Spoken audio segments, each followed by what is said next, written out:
Today we're talking about Lucius Tarquinius Priscus from the Roman kingdom.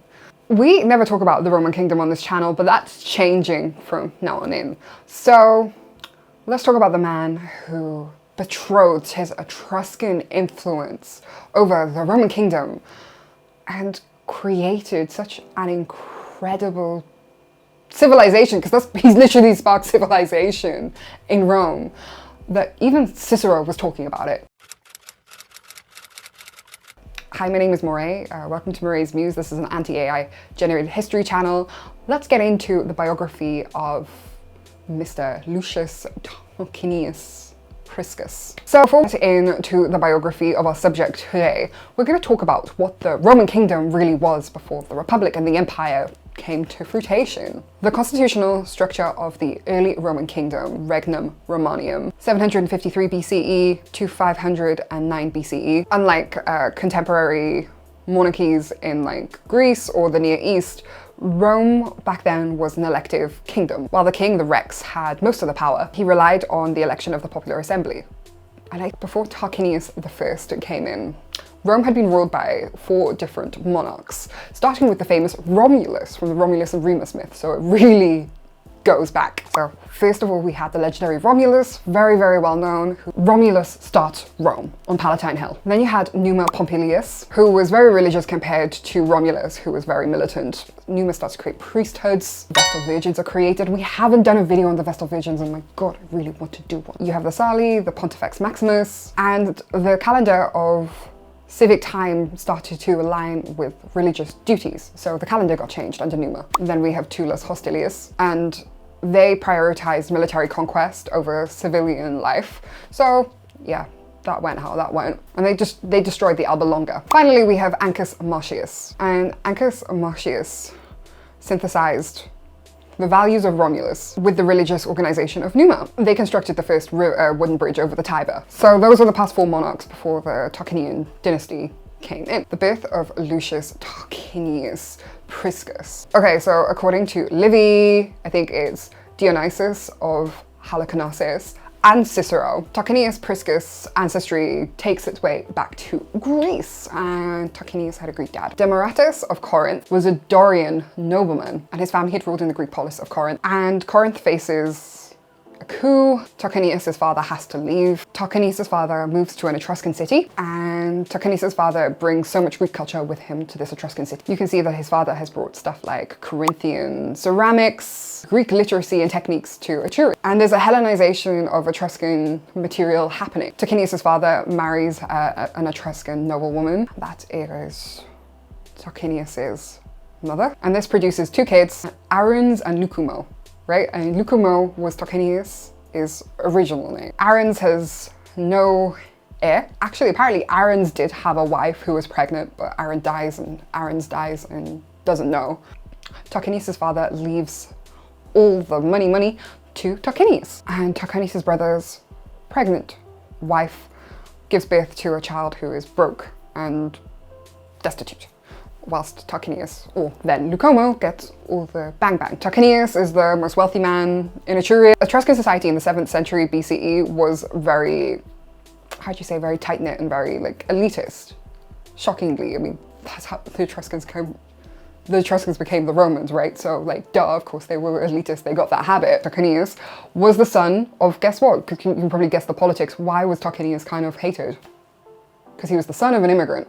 You know, the Etruscans treated him really badly, right? And it was social exclusion. Lucumo takes a wife, Tanaquil, and Tanaquil had like a lot of prestige. So he did marry himself into pedigree. And Tanaquil, she was highly cultured, ambitious. She was deeply educated in traditional Etruscan principles. And her social standing were not the same as an average Etruscan woman. She was given so much freedom. So Tanaquil tells her husband to set out to move to Rome, because there will not be the prejudice there. And Rome was an up-and-coming kind of like a hodgepodge of culture that was growing. So yeah, the migration to Rome. Let's talk about his migration to Rome and the omen of the Janiculum. So moving from Tarquini to Rome, it was quite the journey. There was a symbolic event that happened under the Janiculum Hill, which was the sacred boundary of Rome. It was an omen. An eagle, very huge imagery in Rome. It tried to take Lucumo, or Lucumo's hat. And this was a prophecy for both of them. Tanaquil, who was especially trained in Etruscan, I don't know how to, divine rituals, like she was very spiritual. She thought it was a huge omen. It's because the bird had targeted like the highest part of the body, and that was like seen as like a crown of glory. So they began their route into Rome with high expectations. Lucumo gets rid of his Etruscan name. He becomes Lucius Tarquinius. He uses his city of birth as his name. So remember we were talking about King Ancus? King Ancus recognized Tarquinius' abilities, assigns him land, and gives him what he wants. And Tarquinius becomes one of the most trusted political advisors in Rome. Ancus Marcinius dies in 616 BCE. Tarquinius, having got rid of his name of Lucumo, ascends the throne. Tarquinius is given guardianship over two princes that become heirs. But Tarquinius actually sends them on a hunting trip. Tarquinius assigns an assembly and lobbies for his own election, and he emphasizes his years of deep and loyal service and deep integration into the Roman political sphere, and his willingness to spend his personal fortune on Rome. And the assembly elects him as king. Tarquinius Priscus teaches us that lobbying is the correct way to go, because he was the first of a king that lobbied. Never mind the fact he was Etruscan. So by that point, the Roman Senate is like 100 or 200 members. It's dominated by the people of ancient clans, and Tarquinius actually doubles that amount of people in the Senate. He adds 100 new men. He wants to make the Senate more balanced out, so there are people from lesser aristocratic clans. And the Senate now is divided into two classifications. The original senators from the founding families, so it's like patres majorium and patres minorum.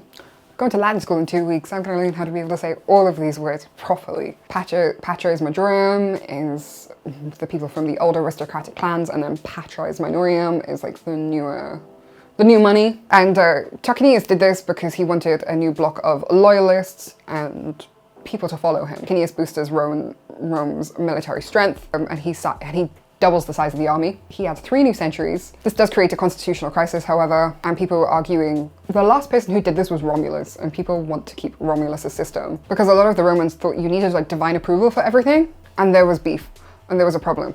It was Attis Novus who had the problem.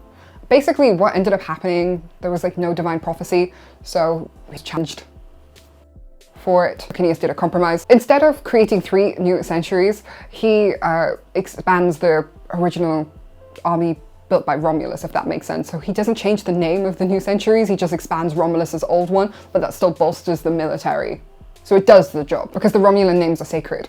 And yes, so now we can see that the army is huge, or big enough. And this is where Tarquinius really starts his campaigns. Rome becomes the dominant power of Latium, and these campaigns targeted 3 distinct fronts: the Latin cities, the Sabines, and obviously his old haters, the Etruscans. These cities are not very happy with him. Tarquinius has his first major victory. It's the storming of the Appiolae, and he brings back a huge amount of plunder to Rome. You can imagine what I say by plunder. The Latins are starting to organize together. The Latin cities, the Etruscans, and the Sabines. But the Romans are sieging people, and these Latin cities are starting to be taken over. So we can see that Rome is, sadly, I mean, many people died, but Rome is starting to be built. The Latins subjugated to Rome. Then Tarquinius turned towards the Sabines. He starts doing night raids. He orders a fleet of small wooden boats, and these small wooden boats are to be filled with dry brush and then set on fire. And they're sent floating down the river, which obviously, like, bang bang! The Sabine troops are too distracted by the arson, because that's what it was. So the Roman legions stormed their camp. Whilst the Sabines ended up staging a counter-offensive, towns like Calatia are given to Rome. Oh, and remember his brother's poor son, Aaron's son, he actually installed him as the head of the military, so he actually was quite good to his nephew. 5 Etruscan cities had sent auxiliaries to the Sabines. Tarquinius, and Rome, they took Etruscan prisoners. And due to these prisoners of war, the Etruscans declared war on Rome, joining 7 other Etruscan cities. So you think that Rome has quite the problem. They've not off too much for them to chew. But obviously Tarquinius remains victorious. And this is where Tarquinius starts to build and build and build. He starts to turn Rome, which were just mud huts, into incredible buildings. We're going to talk about the buildings Tarquinius created with the plunder he took from the Sabines and the Latin cities and obviously the Etruscans. Because despite the fact that Tarquinius doesn't like the fact that he is an Etruscan, and he feels, well, history shows us that there is a way about his parentage. Etruscan building techniques were very, very good, and he uses to build he builds the Roman kingdom with Etruscan building techniques. The low-lying valley between the Capitoline and Palatine Hill and Esquiline Hill was inhabitable, and the Tiber would always flood. So Tarquinius Priscus used Etruscan engineering, and he creates the Great Sewer, the Cloaca Maxima. Another engineering feat of Tarquinius Priscus, the Circus Maximus. The valley between Aventine and Palatine Hills was filled with spectators who would watch like horse chariot racing and stuff. So the Circus Maximus was created, permanent seating structures made of wood, and allocated certain spaces for senators and equestrians. And he imported professional boxers and jockeys and created the first ever celebrated Roman games, the Ludi Romani. We also have the Temple of Jupiter Optimus. It's a temple that was created, dedicated to the Capitoline triad of Jupiter, Juno, and Minerva. And it was financed by the Sabines and the Latin wars due to the spoils. And it projects a geopolitical message, a really powerful one. It shows Rome's territorial ambitions. The architecture was very Etrusco-Italic, and it was a structure that kept on growing, kind of like the Flavian dynasty when they built the Colosseum. They just kept on adding to this building. So not only did Tarquinius Priscus build, but he created several civil, military, and religious authority that would define Roman statehood for millennia and even today, because look at this little barbarian, this Celtic barbarian who's talking about it. Well, that's what they would see me as. I'm the ancestor of a barbarian, probably. Can you imagine what happened after 38 years to Tarquinius Priscus? Can you imagine? Well, the sons of Ancus Marcius were very angry with Tarquinius because they believed he had robbed their royal heir. You know, they believed that he had robbed them of having royal inheritance. Tarquinius has a predecessor in mind, Servius Tullius. Yeah, Tarquinius is executed. They stage a violent mock argument directly outside the gates of the royal palace. Tarquinius, who's quite nosy, gets the two men to come in and settle their dispute inside. But that was a distraction, because what happens? So once these two men from having this fake argument come in to see Tarquinius, who's like, come and settle it inside. One of the shepherds goes for Tarquinius with an axe. The fleeing assassins were captured. Tanaquil realizes what's happened. You know, so Tarquinius' wife Tanaquil realizes what's happened. You know, that the nephews are gonna take the throne, and she summons the heir that